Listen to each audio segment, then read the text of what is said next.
y a des phrases qui deviennent si célèbres qu'elles finissent presque par cacher la pensée qu'elles étaient censées éclairer. En HGGSP, l'une de ces phrases est associée à Karl von Clausewitz.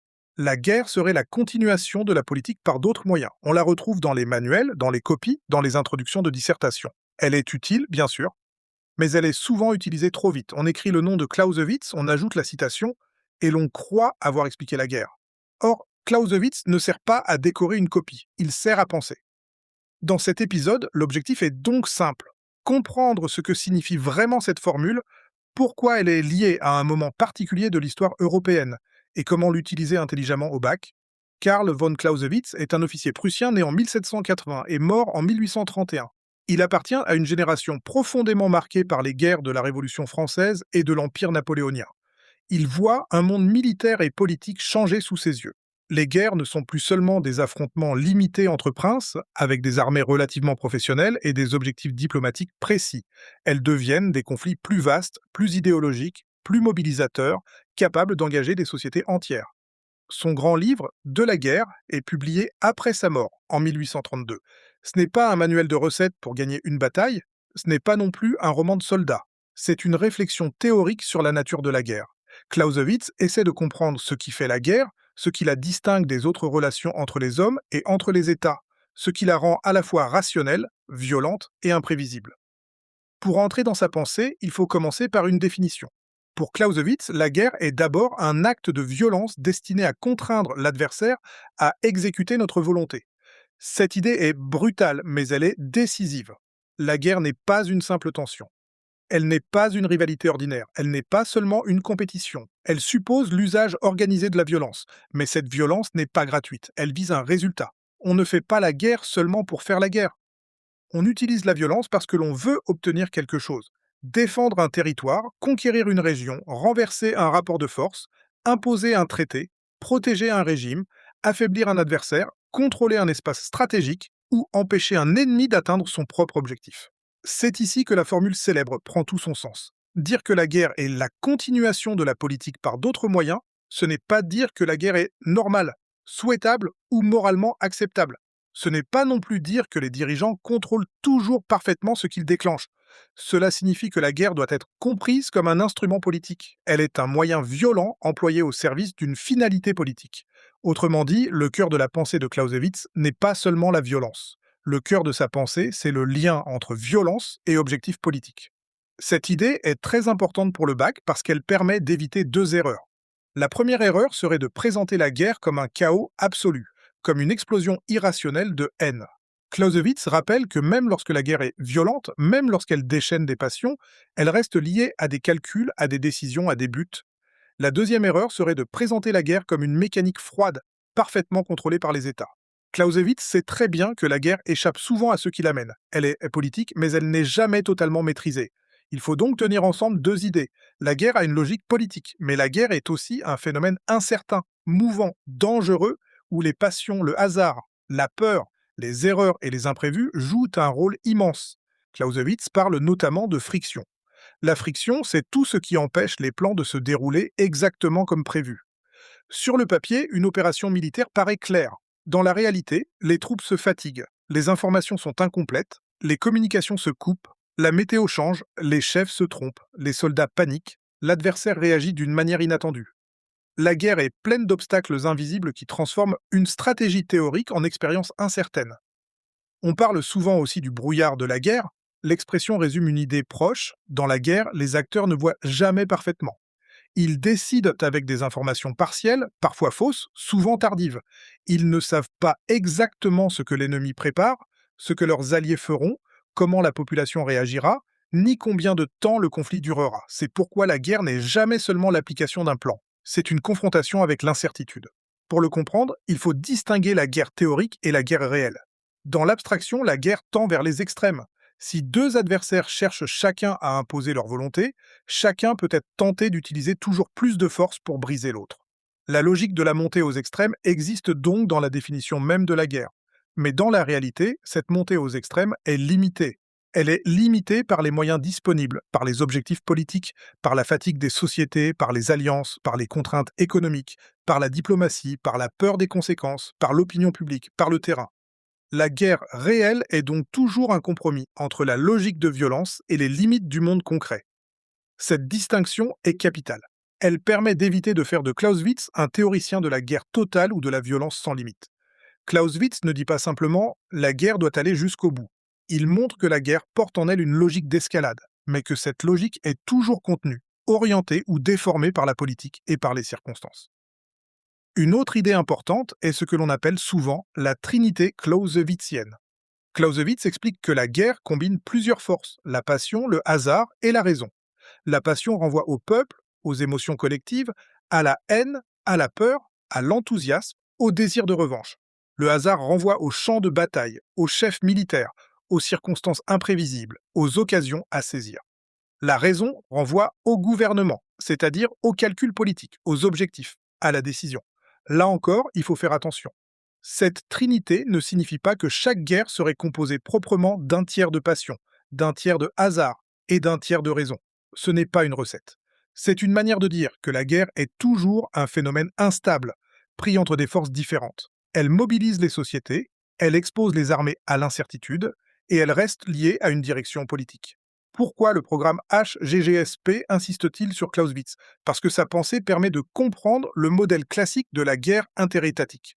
Une guerre interétatique oppose des États. Elle est menée par des armées régulières. Elle obéit à des objectifs politiques identifiables. Elle peut se terminer par un traité, une victoire, une défaite, une négociation. Les guerres de la fin du XVIIIe siècle et du début du XIXe siècle, notamment les guerres révolutionnaires et napoléoniennes, constituent un terrain d'observation privilégié pour cette réflexion.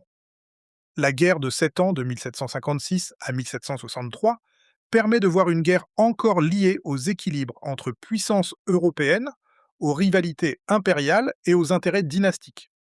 Les guerres révolutionnaires et napoléoniennes, elles, montrent un changement d'échelle. La mobilisation devient plus massive, l'idéologie politique joue un rôle plus fort, la nation armée transforme le rapport entre guerre, État et société. Clausewitz observe ce basculement. Il comprend que la guerre moderne ne peut pas être réduite à une affaire de généraux. Elle engage la politique au sens le plus profond. Pour utiliser Clausewitz dans une copie, il faut donc éviter 3 maladresses. La première maladresse consiste à le citer sans l'expliquer. Écrire que la guerre est la continuation de la politique par d'autres moyens ne suffit pas. Il faut ajouter que cette formule fait de la guerre un instrument politique. La violence militaire sert à atteindre un but, et ce but dépasse la bataille elle-même. La deuxième maladresse consiste à croire que Clausewitz ne s'applique qu'aux guerres anciennes. En réalité, sa pensée reste utile dès que l'on cherche à comprendre le rapport entre un conflit armé et des objectifs politiques. Même dans des conflits contemporains, les acteurs cherchent souvent à obtenir quelque chose par la violence. Faire pression sur un État, contrôler un territoire, imposer une idéologie, obtenir une reconnaissance, terroriser une population, modifier une frontière, peser dans une négociation. La troisième maladresse consiste à croire que Clausewitz explique tout. Son modèle est très puissant pour penser les guerres interétatiques et les rapports entre guerre et politique, mais il est mis à l'épreuve par les guerres irrégulières, les acteurs non étatiques, le terrorisme transnational, les guérillas, les milices, les cyberattaques, les guerres par procuration et les formes hybrides de conflictualité. Quand l'adversaire n'est pas un État, quand il n'y a pas de front clair, quand la victoire militaire ne produit pas automatiquement une paix politique, le modèle clausewitzien doit être discuté. Discuter ne veut pas dire rejeter, c'est une nuance essentielle. Les guerres irrégulières semblent parfois échapper au modèle classique parce qu'elles ne se présentent pas comme un duel entre deux États de réguliers. Pourtant, elles peuvent rester profondément politiques. Une organisation terroriste, un mouvement de guérilla ou une milice ne se contentent pas d'exercer une violence absurde. Elles cherchent généralement à produire un effet politique, contraindre, déstabiliser, humilier, recruter, contrôler, provoquer une réaction, gagner en visibilité. C'est pourquoi, dans un devoir, tu peux formuler une réponse nuancée. Clausewitz n'est pas dépassé si l'on retient l'idée fondamentale du lien entre guerre et politique. Mais son modèle doit être adapté si l'on pense aux transformations contemporaines des conflits, multiplication des acteurs, brouillage entre combattants et civils, rôle des médias, importance des réseaux transnationaux, intervention indirecte des États, durée des conflits, difficulté à construire la paix. Prenons un exemple simple. Une armée régulière peut remporter des batailles contre un groupe armé sans parvenir à imposer une solution politique stable. Dans ce cas, la supériorité militaire ne suffit pas. La question politique reste ouverte. Qui gouverne? Quelle légitimité? Quelle sécurité pour les populations? Quel accord entre les acteurs? Quelle reconstruction? Clausewitz aide justement à comprendre cela. Si la guerre est un moyen politique, alors une victoire militaire qui ne débouche sur aucun résultat politique solide reste fragile. Cette idée peut rapporter beaucoup de points au bac parce qu'elle montre que tu ne confonds pas la guerre avec la seule bataille.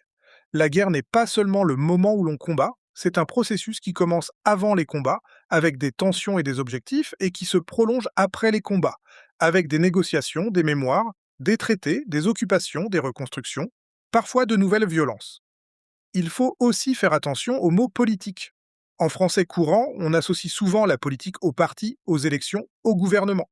Chez Clausewitz, la politique désigne plus largement la conduite des affaires de l'État, la définition des intérêts, des objectifs et des rapports de force. La guerre est politique parce qu'elle sert un projet de puissance, de sécurité ou de domination. Elle n'est pas politique seulement parce qu'elle serait décidée par des hommes politiques. Un bon usage de Clausewitz dans une dissertation peut donc tenir en quelques phrases très claires. Par exemple, pour Clausewitz, la guerre n'est pas une violence sans finalité. Elle est un instrument au service d'un objectif politique. Cette conception permet de comprendre les guerres interétatiques modernes dans lesquelles les États mobilisent des armées pour imposer leur volonté. Mais elle doit être nuancée face aux conflits contemporains où les acteurs non étatiques, les formes irrégulières de violence et la difficulté de construire la paix brouillent le modèle classique. Cette formulation est beaucoup plus efficace qu'une citation isolée. Elle montre que tu connais l'auteur, que tu comprends l'idée et que tu sais la discuter. On peut maintenant résumer l'essentiel. Clausewitz est un penseur de la guerre moderne, marqué par les guerres révolutionnaires et napoléoniennes. Il définit la guerre comme un acte de violence destiné à contraindre l'adversaire à exécuter notre volonté. Sa formule la plus célèbre, la guerre comme continuation de la politique par d'autres moyens, signifie que la violence militaire reste subordonnée à une finalité politique. Mais il ne réduit pas la guerre à un calcul froid. Il insiste aussi sur la friction, l'incertitude, le hasard, les passions et la difficulté de contrôler la violence une fois qu'elle est déclenchée. Pour le bac, Clausewitz sert à construire une réflexion. Il permet de penser la guerre interétatique, la place des États, le rôle des armées régulières, le lien entre violence et objectifs politiques. Mais il sert aussi de point de départ pour interroger les transformations contemporaines des conflits, notamment les guerres irrégulières et les acteurs transnationaux. La phrase à retenir n'est donc pas seulement la guerre est la continuation de la politique par d'autres moyens. La vraie idée à retenir sera plus profonde. Pour comprendre une guerre, il ne suffit pas de regarder les combats. Il faut toujours chercher le but politique que la violence prétend servir.